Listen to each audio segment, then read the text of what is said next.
අද කොලිකතුලා ඉන්නේ beast YouTube channel එකෙන් අරන් එන තවත් එක් වීඩියෝ එකක් එක්කයි. අද අපි මේ වීඩියෝෙන් කතා කරන්න බලාපොරොත්තු වෙන්නේ ඊශ්‍රායලයේ සහ පලස්තීනයේ යුද්ධේ අද වන විට තිබෙන තත්ත්වය කොහොමද යන්න තමයි කතා කරන්න බලාපොරොත්තු වෙන්නේ. අපි මුලින්ම ආරාධනා කරනවා අපේ බීස්ට් YouTube channel එක subscribe කරන්න කියලා. ඒ වගේම ඔයගොල්ලන්ට කැමති නම් මේ වීඩියෝ එක like කරලා ඔයගොල්ලන්ට දැනගන්න මොකක් හරි දෙයක් තියෙනවා නම් මේ යුද්ධයන් සහ මේ තත්ත්වයන් පිළිබඳ ඔයගොල්ලෝ යට කමෙන්ට් බාරේ කමෙන්ට් එකක් දාගෙන නවතක් කරන්නත් එපා. අපි ඊට පස්සේ වීඩියෝ එකකින් ඒකට උත්තරයක් අරගෙන ඉන්න බලාපොරොත්තු වෙනවා. එහෙනම් අපි අද දවසේ වීඩියෝ එකත් එක්ක එකතු වෙමු. ගාසා තීරයේ සහ එහි සිටින බටහිර ඉවුර පුරා තත්ත්වය තව තවත් පිරිහෙමින් පවතින අතර සිවිල් වැසියන් විදින දුර්ගහට සටන් විරාමන උල්ලංඝනය කිරීම සහ වර්ධනය වන දේශපාලන හා නීතිමය තත්ත්වයන් ඒ කියන්නේ අත්දීන්මය තත්ත්වයන් තමයි මේ වෙලාවට ඉස්මතු කරන බව නව වාර්තා සමග පැහැදිලි වෙන බව අල් ජසීරා පුවත් සේවය සඳහන් කරනවා. ඒ වගේම අද වාර්තාවලට අනුව වාර්තා වූ බහුවිධ සිදුවීම් නරක අතට හැරෙන මානුෂීය අර්බුදයක් සහ භූමියේ වැඩිවන අස්ථාවරත්වය පෙන්වුම් කරන බවත් ඔවුන් විසින් සඳහන් කරනවා. ඒ වගේම ගාසා නගරයේ අවතැන් වූ පවුල් වලට නවාතැන් සපයන කූඩාරමක් තුල ඇති වූ ගින්නකින් එක් අයෙකු මිය ගොස් වශයෙන් තවත් 5 දෙනෙකු තුවාල ලබා ඇති බව සඳහන් කරලා තියෙනවා. පලස්තීන ප්‍රවෘත්ති ඒජන්සියක් වන වෆාට අනුව කූඩාරම් පිහිටා තිබුණේ යාමුක් ක්‍රීඩාංගණයේ භූමිය තුල වන අතර ඒ අඛණ්ඩ ගැටුම් හේතුවෙන් තව නිවෙස්වලටත් බලහත්කාරයෙන් ඉවත් කරන ලද සිවිල් වැසියන් සඳහා අවිධිමත් නවාතැනක් බවට පත් වෙති බව සඳහන් කරලා තියෙනවා. මොකද ගොඩක් අයගේ මේ වුණ විට ප්‍රහාරයන් හේතුවෙන් නිවාස විලාසය වෙලා තියෙනවා. ඒ වගේම බිල්ඩින් ගොඩක් ප්‍රමාණයක් මේ වුණ විට ඊශ්‍රායලයේ විසින් උමම් ප්‍රහාර වලට එල්ල කරන ප්‍රහාරයින්ද විනාශ වෙලා තියෙනවා. තවද දැවෙන ද්‍රව්‍ය වලින් ඉදි කරන ලද කුඩාරම් මරහා ගින්න වේගයෙන් පැතිර ගිය බව වාර්තා වෙනවා. හානියටපත් වූ යටිතල පහසුකම් සහ සීමිත සම්පත් හේතුවෙන් හදිසි ප්‍රචාර දක්වන්නන් ඉක්මනින් ප්‍රදේශයෙන් ළඟා වීමට ක්‍රියා කළ අතර ගාසා තීරයේ පුරා අවතැන් වූ පලස්තීනුවන් මුහුණ දෙන භයංකාර ජීවන තත්ත්වය මෙම ගිනි ගැනීමෙන්ම ඉස්මතු වෙනවා. ඒ වගේම මේ ගිවී ගිය දවස් කිහිපයකට තවත් ඛේදජනක සිදුවීම් බොහොමයක් වාර්තා වෙලා තියෙනවා. තවද සීත ඍතු තත්ත්වය සහ උණුසුම නොමැතිකම සහ ප්‍රමාණවත් නවාතැන් නොමැතිකම අවදානමකට ලක් විය හැකි පවුල් දැඩි අවදානමකට ලක් කර ඇති බව සඳහන් කරලා තියෙනවා. මොකද මේ සීතල හින්දා ඔවුන්ගේ ප්‍රදේශයට සාමාන්‍යයෙන් නිරාවරණය වෙලා ඉන්න බෑ මේ කූඩාරම් වල දැඩි සීතලට. ඒකින්ද විශාල පුද්ගලයන් ප්‍රමාණයක් මෙම සීතල නිරාවරණය වීමෙන් ලෙඩ වෙලා තියෙනවා. ඒකට අවශ්‍ය නිසි ප්‍රතිකාර ලබා ගැනීමට උන්ට ක්‍රමයක් නැති වෙලා තියෙනවා. මොකද ඔවුන්ගේ රෝහල් මේ වන විට විවිධ රෝගවල සිටින පුද්ගලයන්ගෙන් සහ මෙම යුද්ධේ තුවාල ලැබුවන්ගෙන් පිරී තියෙනවා.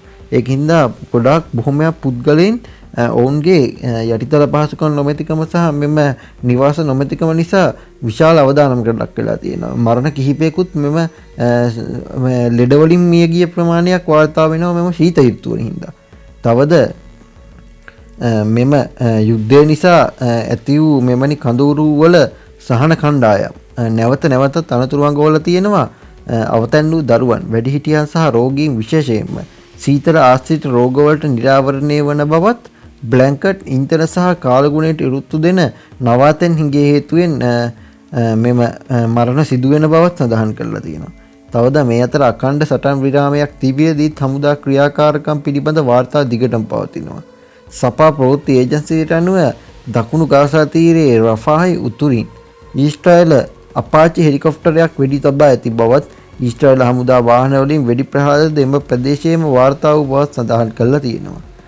ඒ වගේම අල් ජසීරා පුවත් සේවය සඳහන් කරලා තියෙනවා මධ්‍යම ගාසා තීරයේ බුරේජ් සරණාගත කඳවුර වලට ගිනිකොන දෙසින් ෂෙල් වෙඩි ප්‍රහාරයක් සහ මැෂින් තුවක්කු ප්‍රහාරයක් වාර්තා කළ පදිංචිකරුවන් සතුරුකම් අඩුවන බවට සහතික වූද ඕනෑම මොහොතක යළිත් උස්සන්න විය හැකි බවට සිවිල් වැසියන් අතර මෙම සිදුවීම බිය ගැනීමක් ඇති කර ඇති බව සඳහන් වෙනවා.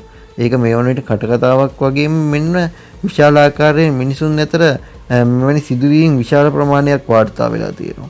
තවද රාත්‍රියේදී ඊශ්‍රායල ගුවන් යානා ගාසා නගරයේ ජුජායා අසල්වැසි ප්‍රදේශයකට ගුවන් ප්‍රහාරයක් එල්ල කර බව වාර්තා වෙනවා. තවත් දකුණේ රාෆාහි අමතර ප්‍රහාර වාර්තා වූ අතර ටෆා ප්‍රදේශයේ ඇතුළුව ගාසා නගරයට නැගෙනහිරින් දැඩි වෙඩි තැබීම් සහ කාලතුවක්කු ප්‍රහාරද වාර්තා වෙලා තියෙන බව සඳහන් වෙනවා. කාන් යුනික්සි නැගෙනහිර වෙඩි තැබීම සහ කාලතුවක්කු වෙඩි තැබීම් වාර්තා වූ අතර ඒ සටන් විරාම උල්ලංඝනය කිරීම පිළිබඳ චෝදනා වැඩිවීමට දායක වෙලා තියෙන බව සඳහන් වෙනවා.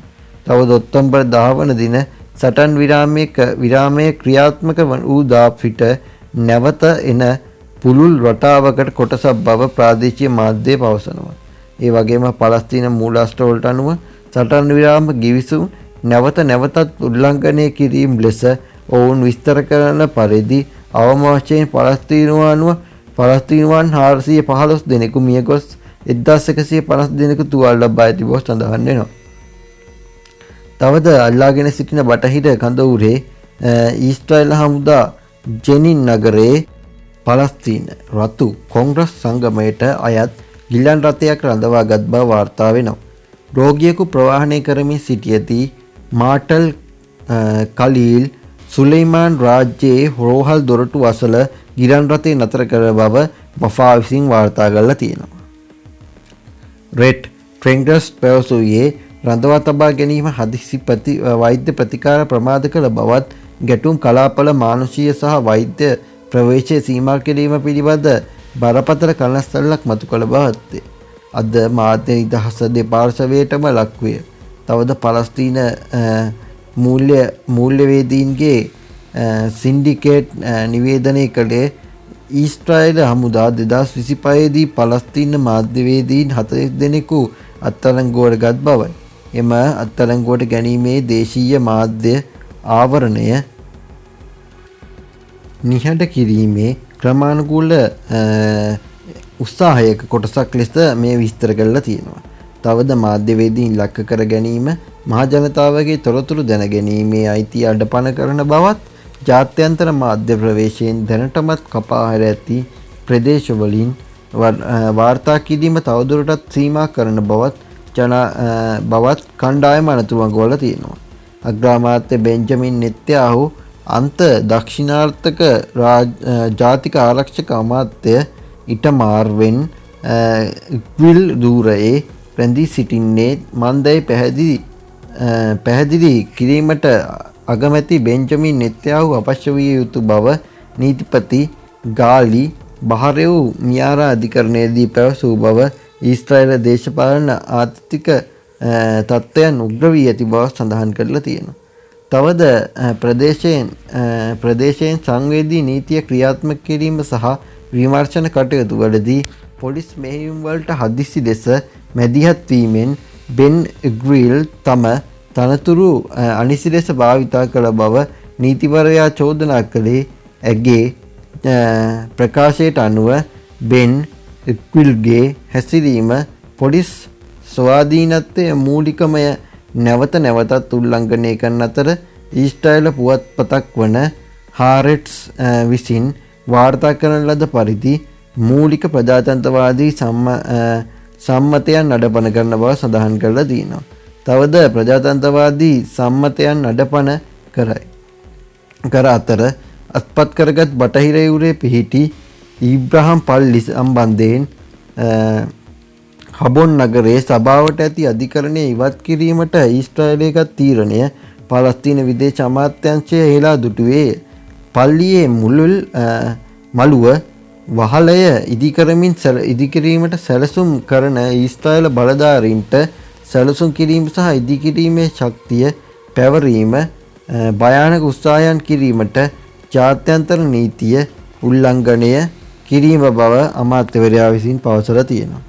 තවද මෙම පියවර පල්ලියේ නෛතික හා ඓතිහාසික තත්ත්වය නොසලකා හරින බවත් මුස්ලිම්වරුන්ට සහ යුදෙව්වන්ට පූජනීය වන එම ස්ථානය මත සම්පූර්ණ ඊස්ට්‍රේලිය පාලනය පැනවීමට අරමුණු කරන බවත් මිලධාරීන් අවධාරණය කළ බව සඳහන් කරලා තියෙනවා. තවද යුනෙස්කෝව විසින් හබොන් පැරණි නගරයක් වන ඊබ්‍රහම් පල්ලිය අනතුරේ ඇති ලෝක උරුම ස්ථාන ලෙස සැලසුම් කර ඇති බවත් ඊස්ට්‍රේලියේ තීරණය නීත්‍යානුකූලව සහ ඓතිහාසිකව අවලංගු කරන බව ප්‍රකාශය කර ඇති බවත් අමාත්‍යාංශය ජාත්‍යන්තරයට ප්‍රජාවට මතක් කර දුන් බව සඳහන් කරලා තියෙනවා. තව අල්ජසීරා පුවත් සේවය සඳහන් කරනවා මෙම වර්ධනයන් දිගහැරෙන විට මානුෂීය සංවිධානයක් සහ අයිතිවාසිකම් කණ්ඩායම්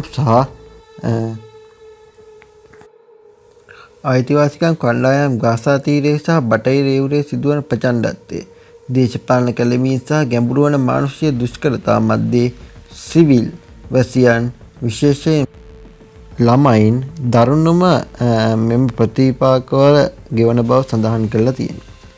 එන වීඩියෝ අවසානයේ දක්වා නැදී සිටියාට ස්තුතියි. අපි මේ වගේ වීඩියෝ එකකින් හිටත් හම්බෙමු. එතකන් අපේ Beast YouTube channel එක subscribe කරන් යන්න අමතක කරන්නත් එපා.